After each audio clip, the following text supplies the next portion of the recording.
Captain தொலைக்காட்சியின் இரவு செய்திகளை வழங்குவதற்காக மோனிஷா. முக்கிய செய்திகள். ஓட்டுக்கு பணம் வாங்கினால் 1 வருடம் சிறை தண்டனை. தலைமை தேர்தல் ஆணையம் அதிரடி எச்சரிக்கை.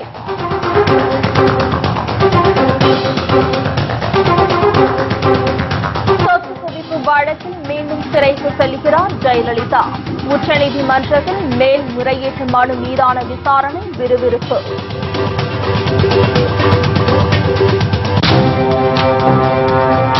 ஓ பன்னீர்செல்வம், நத்தம் விஸ்வநாதன் உள்ளிட்டோரின் பதவி பறிக்கப்படுவதுடன் விரைவில் கைது செய்யப்படலாம் என பரபரப்பு தகவல். ஊழல் முறைகேடு பணத்தில் பங்கு கொடுக்காமல் சொந்த பந்தங்கள் பெயரில் சொத்துக்களை வாங்கி குவித்ததால் ஜெயலலிதா நடவடிக்கை.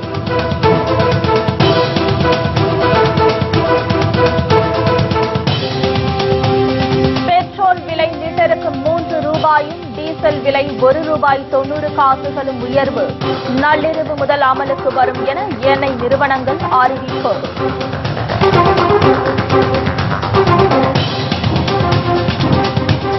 ஆண்டு வருமானம் 10 லட்சம் பெறுபவர்களுக்கு சமையல் கேஸ் மானியம் ரத்து. ஏப்ரல் 1ஆம் தேதி முதல் புதிய திட்டம் அமலுக்கு வருகிறது.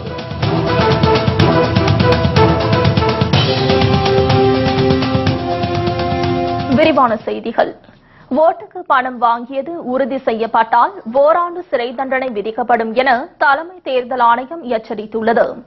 டெல்லியில் செய்தியாளர்களிடம் பேசிய தலைமை தேர்தல் ஆணையர் நஜீம் ஜைதி, தமிழக தேர்தலில் பணம் மற்றும் பரிசு பொருட்கள் வழங்கப்படுவதை தடுப்பது பெரிய சவாலாக உள்ளது என்றார். வாக்காளர்களுக்கு பணம் பட்டுவாடா செய்வதை தடுக்க பறக்கும் படைகள் அமைக்கப்பட்டுள்ளதாகவும், கடந்த 1 வாரமாக நடந்து வரும் தீவிர வாகன சோதனை காரணமாக இதுவரை சுமார் 8 கோடி பறிமுதல் செய்யப்பட்டுள்ளதாக தெரிவித்தார். தேர்தல் நெருங்கும் போது மாற்று வழிகளில் அரசியல் கட்சியினர் பணப்பட்டுவாடா செய்வதில் ஈடுபடக்கூடும் என்ற சந்தேகம் எழுந்துள்ளதாக நஜீம் ஜைதி கூறியுள்ளார். எனவே வாக்களிப்பதற்கு பணம் வாங்கியது உறுதி செய்யப்பட்டால் ஓராண்டு சிறை தண்டனை விதிக்கப்படும் என ஜைதி எச்சரித்துள்ளார். மேலும் வாக்காளர்கள் ஓட்டுக்கு பணம் வாங்குவதை தடுக்க விழிப்புணர்வு குழு ஒன்று அமைக்கப்பட்டுள்ளதாகவும் அவர் தெரிவித்துள்ளார். இதேபோல் சென்னையில் செய்தியாளர்களிடம் பேசிய தமிழக தலைமை தேர்தல் அதிகாரி ராஜேஷ் லக்கானி, தமிழகத்தில் 9630 ஓட்டுச்சாவடிகள் பதற்றம் நிறைந்தவையாக கண்டறியப்பட்டுள்ளது என தெரிவித்துள்ளார். இதனால் சுமார் 300 துணை ராணுவ படையினர் வேண்டும் என தேர்தல் ஆணையத்திடம் கேட்கப்பட்டுள்ளதாகவும், துணை ராணுவ படையினர் மே முதல் வாரத்தில் தமிழகம் வருவார்கள் என்றும் தெரிவித்தார். மாற்றுத்திறனாளி வாக்காளர்களுக்காக 17 சிறப்பு ஓட்டுச்சாவடிகள் அமைக்கப்பட்டுள்ளதாகவும் ராஜேஷ் லக்கானி கூறினார். ஆதார் எண் கட்டாயமாக்குவதால் தனிநபரின் உரிமை எந்த விதத்திலும் மீறப்படாது என்று மத்திய நிதியமைச்சர் அருண் ஜேட்லி விளக்கம் அளித்துள்ளார். ஆதார் எண் கட்டாயம் என்ற மசோதா கடந்த வாரம் மக்களவையில் நிறைவேறியது. இந்த நிலையில் மாநிலங்களவையில் மத்திய நிதியமைச்சர் அருண் ஜேட்லி ஆதார் அட்டை கட்டாயமாக்கும் மசோதாவை அறிமுகம் செய்து பேசினார். அப்போது ஆதார் திட்டத்திற்கான ஒருங்கிணைந்த அடையாள எண்ணை கொண்டு வந்த முந்தைய ஐக்கிய முற்போக்கு கூட்டணி அரசினை பாராட்டு தெரிவித்தார். தற்போது அறிமுகப்படுத்தப்படும் ஆதார் அட்டை கட்டாய திட்டம் மேலும் தரம் உயர்த்தப்படும் என்றும், தனிநபரின் உரிமை இதில் எந்த விதத்திலும் மீறப்படாது என்றும் விளக்கம் அளித்தார். அரசின் மானிய திட்டங்கள் மக்களுக்கு கிடைக்க வேண்டும் என்பதில் மத்திய அரசு உறுதியாக உள்ளதாக கூறிய ஜேட்லி, கோடிக்கணக்கான மக்களின் பாதுகாப்புக்கு ஆதார் அட்டை உதவிகரமாக இருக்கும் என்றார். So the purpose of the present bill is money spent out of the consolidated fund of India, which go towards the expenditure of subsidies, makes it a money bill. The administrative machinery around it makes it under subclause G a provision incidental to the administration of that money bill. And Article 110(3) clearly says, in this matter, it is the satisfaction of the Speaker of the Lok Sabha which is final, and since it is final on a matter of propriety, yes, that is all.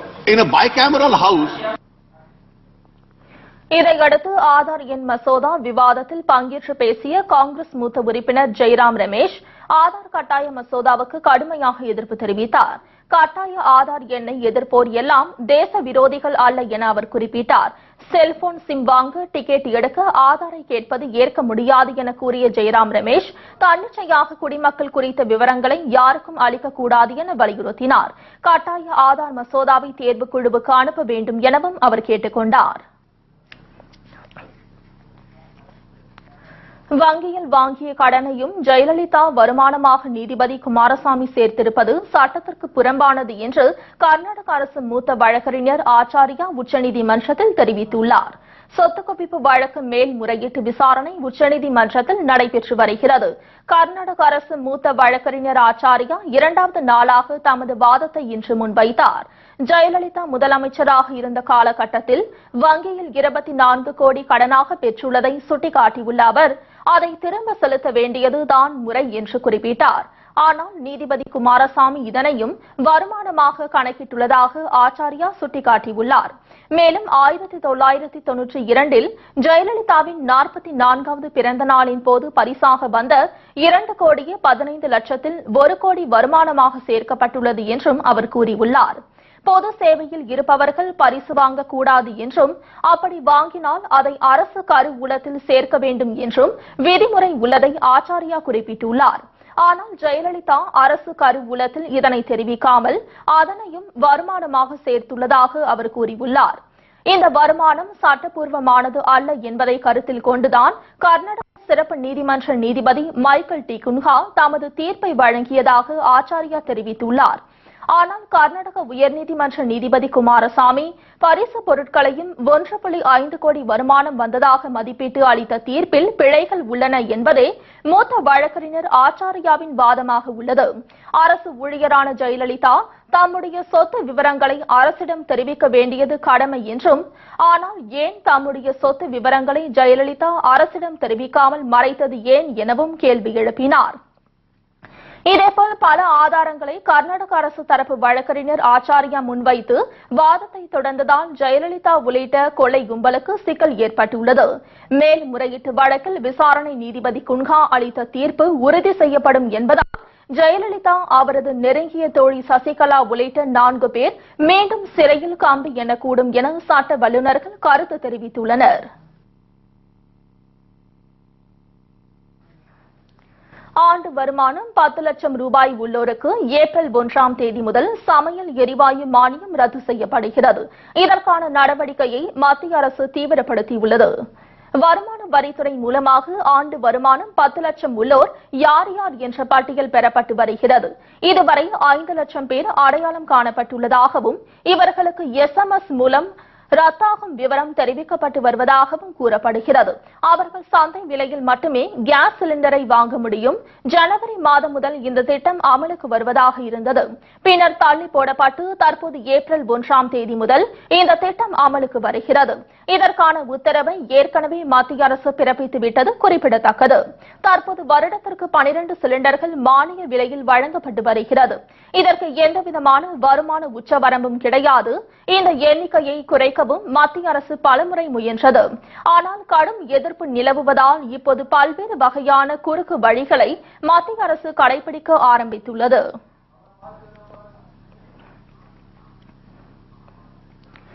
இந்திய தேசிய கபடி அணியில் விளையாடிய சுக்வீந்தர் சிங் அடையாளம் தெரியாத 2 நபர்களால் சுட்டுக் கொலை செய்யப்பட்டது பரபரப்பை ஏற்படுத்தியுள்ளது. கொலையாளிகள் பல ரவுண்டுகள் சுடும் காட்சி சிசிடிவி கேமராவில் பதிவாகியுள்ளது. ஹரியானா மாநிலம் ரோட்டக் நகரை அடுத்த ரெத்வால் கிராமத்தை சேர்ந்தவர் சுக்வீந்தர் சிங். இந்திய தேசிய அணிக்காக விளையாடும் கபடி வீரராகும். சுக்வீந்தர் சிங் நேற்று விளையாட்டு பயிற்சி முடிந்து வீட்டுக்கு திரும்பிய போது அடையாளம் தெரியாத நபர்களால் சுட்டுக் கொல்லப்பட்டார். இதுகுறித்து போலீசார் நடத்திய விசாரணையில் சம்பவ இடத்தில் பொருத்தப்பட்டிருந்த சிசிடிவி கேமராவில் பதிவான காட்சிகள் சிக்கின.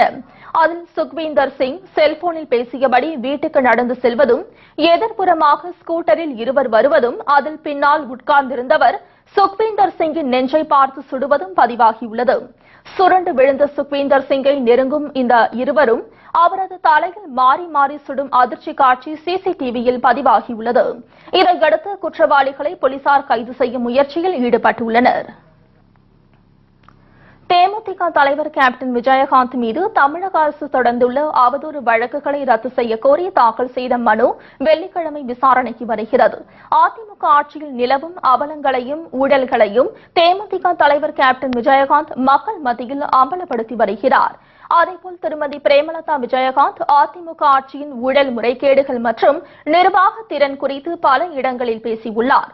ஆனால் இதனை பொறுத்துக் கொள்ளாத ஆளும் அதிமுக அரசு காழ்ப்புணர்ச்சி காரணமாக தேமுதிக தலைவர் கேப்டன் மீதும் திருமதி பிரேமலதா விஜயகாந்த் மற்றும் தேமுதிக நிர்வாகிகள் மீதும் ஏராளமான அவதூறு வழக்குகளை தொடர்ந்துள்ளது.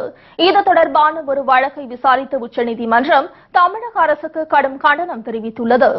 ஆனால் திருந்தாத தமிழக அரசு மீண்டும் மீண்டும் கேப்டன் மீது அவதூறு வழக்குகளை தொடர்ந்து அச்சுறுத்தும் வகையில் ஈடுபட்டு வருகிறது. இந்த நிலையில் கேப்டன் விஜயகாந்த் மற்றும் தேமுதிகவினர் மீது தமிழக அரசு தொடர்ந்து அவதூறு வழக்குகளை ரத்து செய்ய கோரி தேமுதிக வழக்கறிஞர் GS மணி உச்சநீதிமன்றத்தில் மனு தாக்கல் செய்துள்ளார். இந்த மனு வரும் வெள்ளிக்கிழமை விசாரணைக்கு வரவுள்ளது. உடுமலைப்பேட்டையில் தலித் இளைஞர் சங்கர் படுகொலையை தமிழக அரசு தடுத்து நிறுத்த தவறிவிட்டது என மதிமுக பொதுச் செயலாளர் வைகோ குற்றம் சாட்டியுள்ளார்.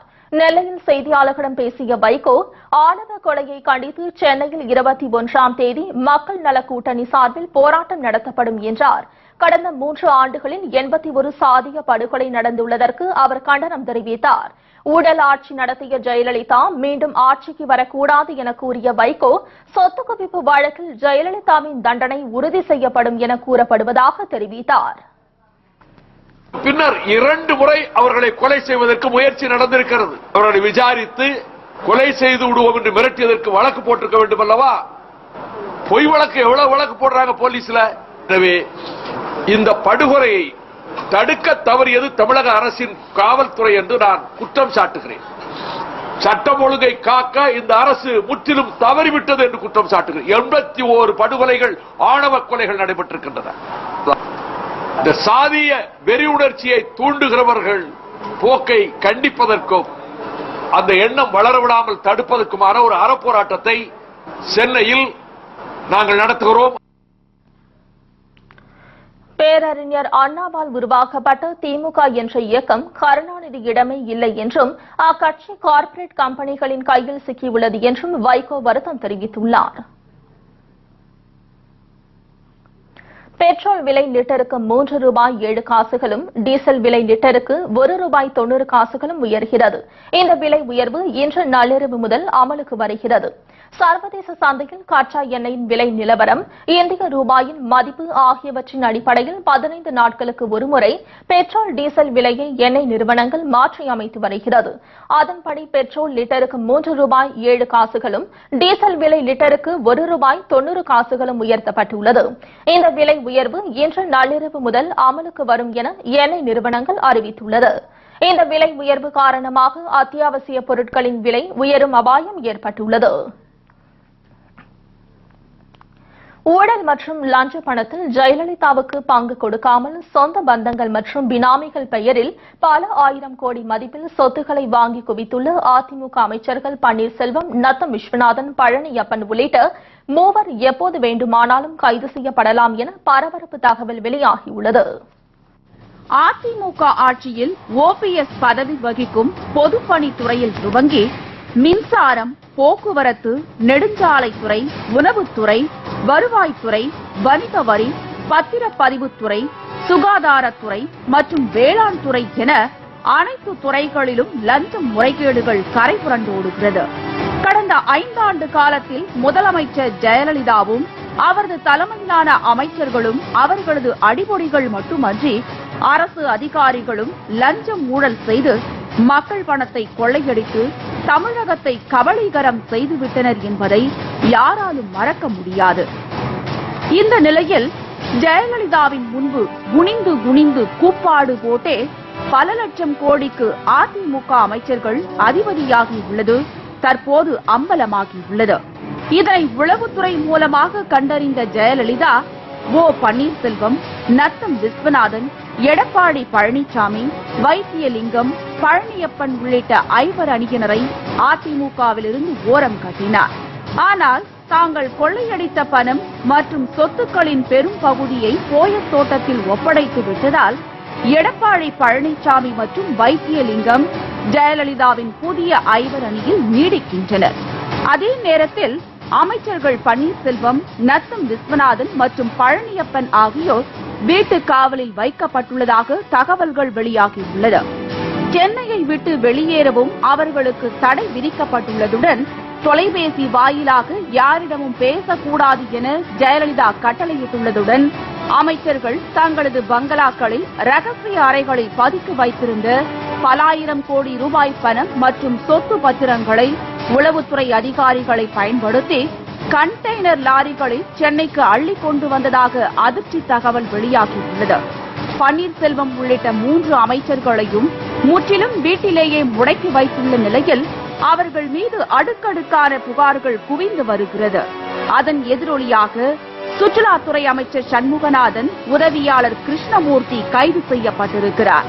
அமைச்சர் ஓ பன்னீர்செல்வம் மற்றும் அமைச்சர் நத்தம் விஸ்வநாதனுக்கு எதிராக மூர்த்தி பரபரப்பு வாக்குமூலம் அளித்துள்ளதால் இருவர் மீதும் வழக்கு பதிவு செய்து கைது செய்ய ஜெயலலிதா ரகசிய உத்தரவு பிறப்பித்துள்ளதாக அதிமுகவின் நம்பத்தகுந்த வட்டாரங்கள் தெரிவிக்கின்றன.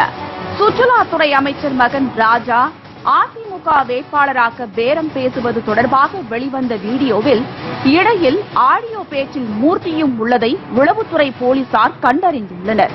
தூத்துக்குடி மாவட்டம் முழுவதும் அமைச்சர் ஓ பன்னீர்செல்வம், அமைச்சர் நத்தம் விஸ்வநாதன் ஆலோசனைப்படிதான் கட்சி பதவியிலிருந்து டெண்டர் வரை எல்லாமே முடிவு செய்து பல ஆயிரம் கோடி ரூபாய் பணம் வாங்கியதாக மூர்த்தி கூறியுள்ளார்.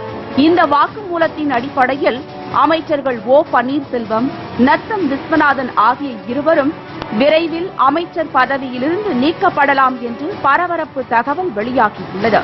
மேலும் அமைச்சர் சண்முகநாதன், பழனியப்பன் உள்ளிட்டோரும் பதவி பறிப்பிற்கு ஆளாவார்கள் என்று எதிர்பார்க்கப்படுகிறது. மோசமான ஊழல் நிர்வாகத்தால் அனைத்து துறைகளிலும் தோல்வியடைந்துவிட்டது அதிமுக அரசு, பாஜக குற்றச்சாட்டு.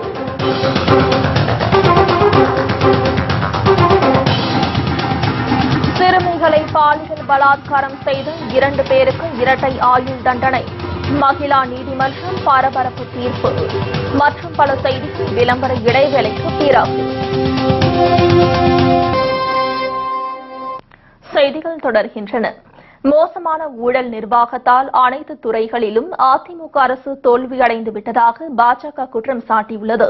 சென்னையில் செய்தியாளர்களிடம் பேசிய அவர், தவறான நிர்வாகத்தால் தமிழ்நாடு வளர்ச்சியில் பின்தங்கியுள்ளது என்றார். ஊழல் முறைகேடு விவகாரத்தால் நாடு முழுவதும் தமிழ்நாடு பற்றி விவாதம் தொடர்ந்து நடைபெற்று வருகிறது எனவும் விமர்சித்தார். மோசமான ஆட்சிக்கும் ஊழலுக்கும் எதிராக பாஜக போராடி வருகிறது என குறிப்பிட்ட முரளிதர் ராவ், தமிழ்நாட்டில் இருகட்சி ஆட்சி முடிவுக்கு வர வேண்டும் என வலியுறுத்தினார். Tamil Nadu is suffering, Tamil Nadu is adversely affected, and the development has become the casualty due to bad governance, misgovernance and widespread corruption. Corruption hits the poor people. Rich people will not suffer when the corruption is there or whenever it is rampant. Rich people can survive, rich people can do business even when we have the corruption. பொருளாதாரம், அடிப்படை கட்டமைப்பு உட்பட அனைத்து துறையில் அதிமுக அரசு தோல்வி என்றும் அவர் தெரிவித்துள்ளார். நேர்மை குறைவான யாரையும் பாஜக தேர்தலில் நிறுத்தாது என அவர் உறுதியளித்துள்ளார். ஈரோட்டில் பள்ளி சிறுமிகள் 2 பாலியல் பலாத்காரம் செய்த வழக்கில் குற்றவாளிக்கு இரட்டை ஆயுள் தண்டனை வழங்கி மகளிர் நீதிமன்றம் பரபரப்பு தீர்ப்பை வழங்கியுள்ளது. ஈரோடு மாவட்டம் சாத்தியமங்கலம் திருநகர் காலனியைச் சேர்ந்தவர் ஸ்ரீனிவாசன். 4 சக்கர வாகன விற்பனையில் ஈடுபட்டு வந்த அவர் கடந்த 2015ஆம் ஆண்டு ஜூன் மாதம் அங்குள்ள 4ஆம் வகுப்பு படித்த சிறுமிகளை அழைத்து சென்று பாலியல் பலாத்காரம் செய்துள்ளார். இது தொடர்பாக அளித்த புகாரின் பேரில் மகளிர் போலீசார் அவரை கைது செய்து வழக்கு தொடர்ந்தனர். இந்நிலையில் இந்த வழக்கு மாவட்ட மகளிர் நீதிமன்றத்தில் இன்று விசாரணைக்கு வந்தது. அப்போது வழக்கை விசாரித்த நீதிபதி திருநாவுக்கரசர், சிறுமிகளை பாலியல் பலாத்காரம் செய்த ஸ்ரீனிவாசனுக்கு இரட்டை ஆயுள் தண்டனையும், சாகும் வரை சிறை தண்டனையும் வழங்கி தீர்ப்பளித்தார்.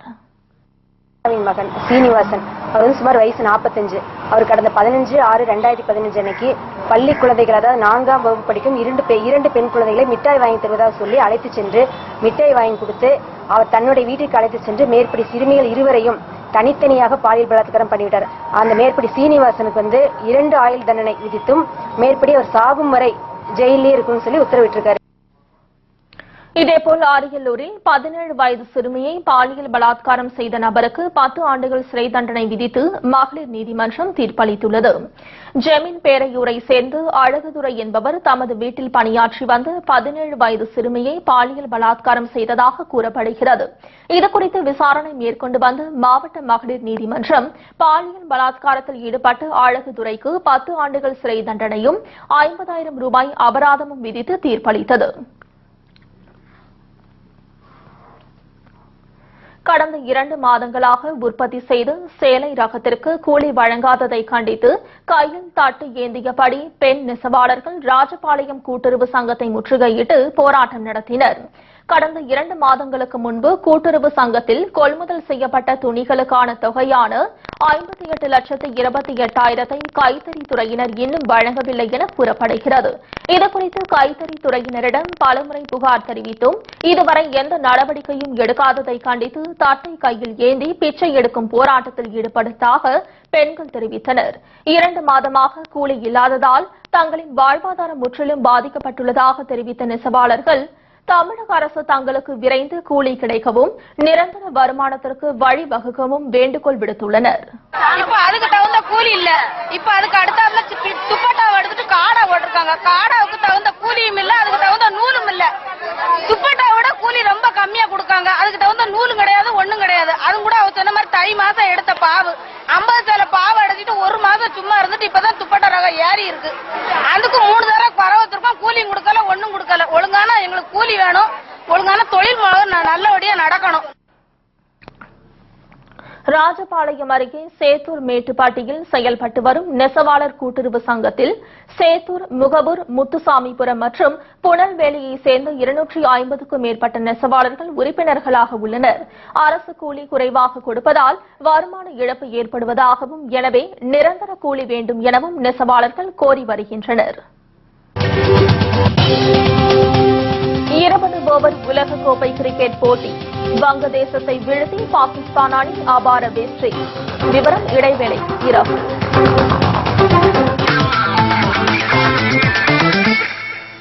செய்திகள் தொடர்கின்றன. T20 உலகக்கோப்பை கிரிக்கெட் போட்டியில் வங்காளதேசத்தை வீழ்த்தி பாகிஸ்தான் அணி அபார வெற்றி பெற்றது. கொல்கத்தா ஈடன் கார்டன் மைதானத்தில் இன்று நடைபெற்ற T20 உலகக்கோப்பை ஆட்டத்தில் ஆப்ரெடி தலைமையிலான பாகிஸ்தான், முர்தாசா தலைமையிலான வங்காளதேசம் அணிகள் விளையாடின. டாஸ் வென்ற பாகிஸ்தான் அணி முதலில் பேட்டிங் செய்தது. தொடக்க ஆட்டக்காரர்களாக களம் இறங்கிய அகமது ஷேசாத்தும் ஷார்ஜில் கானும் அந்த அணிக்கு சிறப்பான தொடக்கத்தை கொடுத்தார்கள். இதனால் 20 ஓவர்கள் முடிவில் பாகிஸ்தான் அணி 5 விக்கெட்டுகளை இழந்து 201 ரன்கள் எடுத்தது. But he's coming across Afidi at full flight. Slap. Oh, look at the power for extra cover. Thank you very much. Well bowled. Right up into that block hole to finish off. So 201 is the total. It's the second time that Pakistan... இதையடுத்து 202 ரன்கள் எடுத்தால் வெற்றி என்ற இமாலய இலக்குடன் வங்காளதேசம் களம் இறங்கியது. முகமது அமீர் பந்தில் சௌமிய சர்கார் தனது ஆஃப் ஸ்டெம்பை பறிகொடுத்து டக் அவுட் ஆனார். ஒரு பக்கம் ரன் ரேட் ஏறிக்கொண்டு செல்ல மறுபுறம் விக்கெட்டுகளை இழந்த வண்ணம் இருந்தது வங்காளதேசம். இதனால் 20 ஓவர் முடிவில் வங்காளதேசம் 6 விக்கெட்டுகளை இழந்து 146 ரன்களை மட்டுமே எடுத்தது. இதன் மூலம் பாகிஸ்தான் 55 ரன்கள் வித்தியாசத்தில் அபார வெற்றி பெற்றது. பாகிஸ்தான் தரப்பில் முகமது ஆமீர் மற்றும் ஆப்ரெடி தலா 2 விக்கெட்டுகளை வீழ்த்தினார்கள். ஆட்ட நாயகனாக ஆப்ரெடி தேர்வு செய்யப்பட்டார்.